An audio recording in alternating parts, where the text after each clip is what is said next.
warm, while we also are keeping the economy running. The objective is to address the immediate needs of the population while we make Ukraine's energy system more resilient in the long term. Now, overall, Ukraine needs 17 gigawatts of power capacity for this winter. Today, I want to propose action in 3 areas. It's repair, it's connect, and it is stabilize. So let's first have a look at the element repair. 80% of Ukraine's thermal plants have been destroyed and a third of the hydropower capacity. So this is where we will concentrate our repair efforts with the aim to restoring 2.5 gigawatts of capacity this winter. That is approximately 15% of Ukraine's needs. And we will continue coordinating all possible support from our member states through the civil protection mechanism. So far, we have managed to send more than 10,000 power generators and transformers, and more help is coming. As we speak, for example, there's a full thermal power plant that is being dismantled in Lithuania and shipped piece by piece to Ukraine with our support and rebuilt then in Ukraine. And this shows the great length of European Union and the member states' willingness to support Ukraine. The second element to help cover Ukraine's needs for the winter is the export of electricity. We call it Connect. You might recall the synchronization of Ukraine's grid with ours that we had started in February 2022, just as Russia's war broke out. Back then, we had planned to do this connection of Ukraine's grid with the European grid over the next 2 years. But when Russia attacked, we did all we could to speed up this process. And instead of 2 years, Ukraine's grid was connected to the European one in 2 weeks. This allows us now to export the much-needed power to Ukraine. We export 2 gigawatts of electricity to Ukraine, which also covers roughly 12% of the country's need for the winter. It compensates, for example, the equivalent of the loss of power generation from the Zaporizhzhia nuclear plant, as you know, that is now under illegal Russian control. So if you take all in all, with our 2 pillars, repair and connect, we cover over 25% of Ukraine's needs for the winter. The big bulk, of course, has to be produced in Ukraine. And my third point is on our work to stabilize the flow of energy in the country. We are boosting decentralized production of energy. This includes rolling out more renewables in the country. As you know, solar plants on rooftops are harder to hit and easier to repair than large central infrastructure. And while it helps secure a steadier flow of energy in the country, it also pushes forward Ukraine's energy independence and the clean transition. We are, for example, dispatching solar panels to 21 hospitals in the country to ensure continued energy supply. 8 of them should be fully equipped by this winter. We are also sharing expertise and working together with Ukraine on cyber awareness and cyber security to make their energy system more resilient. These 3 objectives, repair, connect, stabilize, require significant financial support. Overall, we estimate that our support to Ukraine's energy sector since February 2022 amounts to at least 2 billion euros. And that is a low estimate because it does not take into account all in-kind donations. And today I can announce that we will make an additional amount of close to 160 million euros available for this winter. This includes 60 million euros in humanitarian aid for shelters and heaters, for example.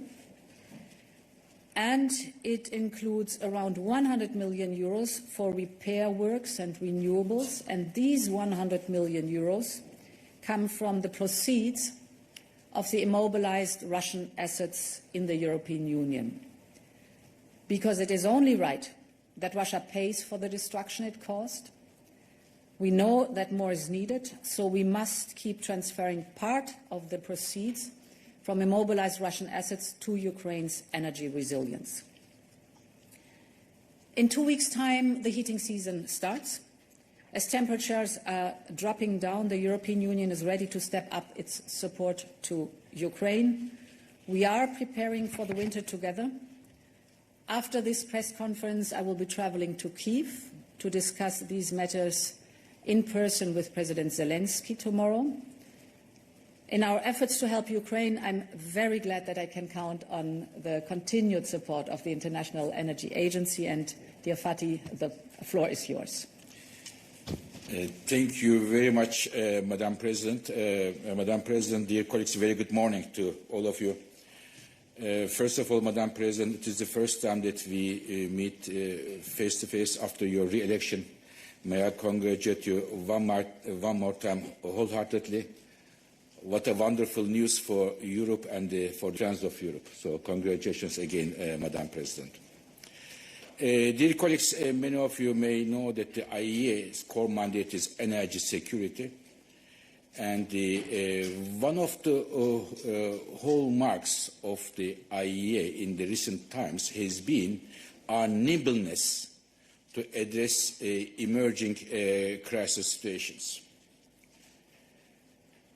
One of them, again, related to this issue, only 1 week after Russia's invasion of Ukraine, we came out with a plan, the 10-point plan for Europe, what Europe could do in order to minimize, if not nullify, the Russian gas without Europeans freezing, without economy is being destroyed. And Europe, under the leadership of Madam President, was able to go through these difficult times in the last 2 years, despite Russia's invasion of Ukraine and the energy crisis there. And I heard from many government leaders that our 10-point plan played an important role to support their decisions, which makes us very happy. We also look at other urgent issues in the energy world, such as the as we just discussed, Madam President, for the access to energy in Africa, to the climate change issues where energy plays an important role. But today, the reason I am here is to bring everybody's attention to the very fragile energy situation in Ukraine today, and even more this coming winter. Last June, we have decided to make a report on the energy sector of Ukraine for the coming winter, and it was already very fragile, but 26th of August, only a few weeks ago, there was a major attack from Russia, damaging big chunk of the energy infrastructure in Ukraine. So this situation is very delicate now, especially winter is coming. And even before this attack, because of the previous attacks on the Ukrainian energy infrastructure, two-thirds of the power generation capacity of Ukraine was lost. And we are coming to winter. As you know, when the temperatures drop, energy demand increases, and this could be a major issue for electricity and for heating in Ukraine, for not only for the homes, but for the hospitals, for schools, for the communication networks. We may see huge implications, and this may lead to some consequences beyond the energy sector, because people will look to move around, to go to the places where they can have shelter and heating. And this may also go beyond the social and the energy issues to some political consequences. So therefore, this is extremely important. It is the reason we came up, Madam President, with a 10-point plan again, and I will just highlight some of them, and thank you very much. You mentioned some of them, that Europe is taking some steps in the right direction once again. What are our 10 key energy sector points? Just give you a couple of them. First of all, and perhaps the most important, expedite the deliveries of spare parts and the equipments of electricity generation assets. This is the transformators, the grids, and the others, and at the same time, physical protection of the existing electricity assets in the country. Second, to increase the decentralized electricity system, because Ukraine, like in many countries in the region, the electricity sector is big, large assets there, which is easier to damage and attack. So therefore, moving more and more diesel generators, the small scale of gas-fired power plants, solar panels, wind turbines will help a lot to decentralize this with a focus on hospitals, schools, and other important areas, especially for water supply. It is critical to bring this type of power supply. Third, increase in electricity supply from Europe to Ukraine. So there is already some electricity supply from Europe to Ukraine, and without compromising the European electricity security, maybe current steps are a bit on the conservative side. We may be a bit more generous, there will be more flexibility to provide more electricity to our colleagues in Ukraine, to export more electricity to Ukraine. Then for the Ukrainian colleagues, we are discussing with them to put a social tariff to save energy there, to up to a certain level of energy consumption subsidized, but when you go beyond that, the increasing prices may lead to save energy there. And not only electricity, but the heating systems will be very important in Ukraine in winter. And as a result of the attacks, the heating plants have been severely damaged. Therefore, small heaters running on LPG would be of critical importance.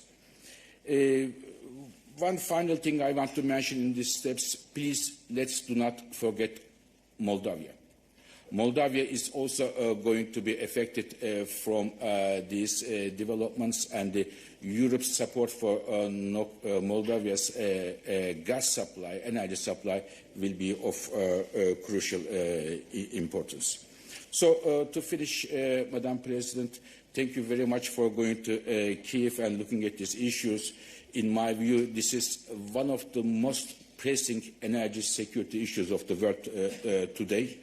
And in the last 2 winters, thanks to the very hard work of our colleagues in Ukraine and the Ukraine's international partners such as Europe, Ukrainians went through the winter, but this coming winter will be extremely fragile for Ukrainian energy system, and we cannot afford to fail from energy angle, from economic angle, from social angle, and beyond. Thank you very much. Thank you very much. We will now move to a few questions. Before we do so, 2 points. We are taking questions on energy in Ukraine today, and we will have a technical briefing right after this press conference for all your detailed technical questions. John. Thank you for the briefing. First question, Dr. Birol, you say in the report that gas flows through Ukraine is your an end to gas flows coming through Ukraine is your base case. I'm just wondering if you can explain a little bit more what underpins that assumption, given we know that negotiations with EU companies are taking place. And to President von der Leyen, what's your message to companies that might be considering signing up to new agreements to keep gas flowing through this route, given the concern expressed by member states that Russian molecules could easily be mixed in? Thank you. So we expect that there will not be change to the current regime. The companies that have already made agreements for the gas flows will fulfill their commitments. This is our base case assumption. Yes, and here it is a Ukrainian decision how to deal with the pipeline. So it's also their responsibility and their right to deal in a proper and responsible way with that. Leyen.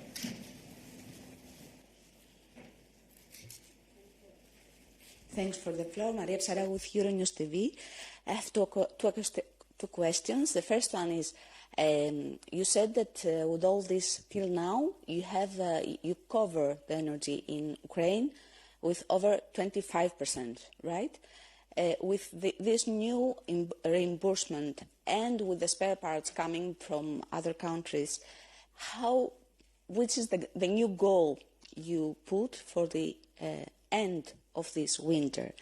And the second question on the energy in the EU. The Greek Prime Minister sent a letter a few days ago about high energy prices in countries of the south and east, partly because of Russia's war against Ukraine. So do you share this view? First of all, what can the Commission do to ensure better electricity prices in these countries of the EU? And is it among your priorities for the first 100 days, since Draghi's report also mentioned that structural changes are needed for the energy market? Thank you.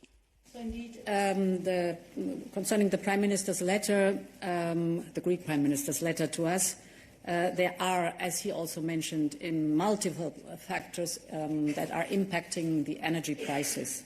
For example, indeed, the pressure of climate change on our energy systems and the question of being better interconnected within the European Union and with our neighbours. The Russian attacks on Ukraine do play a role, but more a minor one. So it's a multitude of factors that play into the topic of energy prices. Overall, we know that we have in Europe, compared to the rest of the world, structurally too high energy prices. And one very clear goal of the new Commission, but also described in the Draghi report, is to lower structurally the energy prices. And this is a mixture of measures you can take. So first of all, the diversification, where we have been very successful away from Russian fossil fuels to other friends. Massive investment in renewable energy, low-carbon energy, and the energy savings, so energy efficiency plays a big role in that. Of course, the question also, how will the market be equipped with offer of energy? Because every energy, and it's mostly the fossil fuels that we import, we are very dependent on the global market. The more we have domestic energy, renewable energy, the more independent we are, and the lower the prices are, without any question. The goal for this winter, you were asking the first part of your question. So 25% is an add-on that we can supply to Ukraine. Of course, it's going to be tough to deliver on the 75% that have to be produced within Ukraine. We support as much as we can. It's a huge challenge. But I'm kind of reminded to the situation we had 2 winters ago, when we were cut off all of a sudden of Russian fossil fuels. The predictions were tough, but we stood together. We mobilized whatever we could as measures. The 10-point plan was very helpful there, really to unite the European Union. And in a result, we made it through the winter without blackouts. So we were successful also in decoupling from Russian fossil fuels. But certainly your part of the question, what Ukraine can do, will intensify that. So, first, Madam President, electricity prices, as our colleague mentioned, in that part of Europe is high, but not only because of the, as Prime Minister Mitsotakis mentions rightly, because of the situation in Ukraine. But the gas prices, the gas prices were also high. And when the gas prices are high, they also push the electricity prices. We had a heat wave in Europe. It also pushed the prices up, and also low hydro production was also another reason why we have seen higher electricity prices in that part of Europe. And what Ukraine can do, among other things, to save energy at home. And this is the reason that we suggest to the Ukrainian government to subsidize only the minimum energy needs of use of the households and the industry. When the use goes above a certain level, consumption level, they should use the increased tariff so that it can give an incentive to save energy. This can be a key solution. Okay, David. Thank you very much, David Carretta, Radio Radicale. The first question is on the push for renewable. I've been in Kiev almost 1 year ago, and one expert of the Ukrainian authorities told me that they need a gas turbine to decentralize the system and avoid the attacks on centralized power generation. I'm wondering if this program will be just on renewable, or gas turbine will play a role, since Ukraine has gas and produce gas.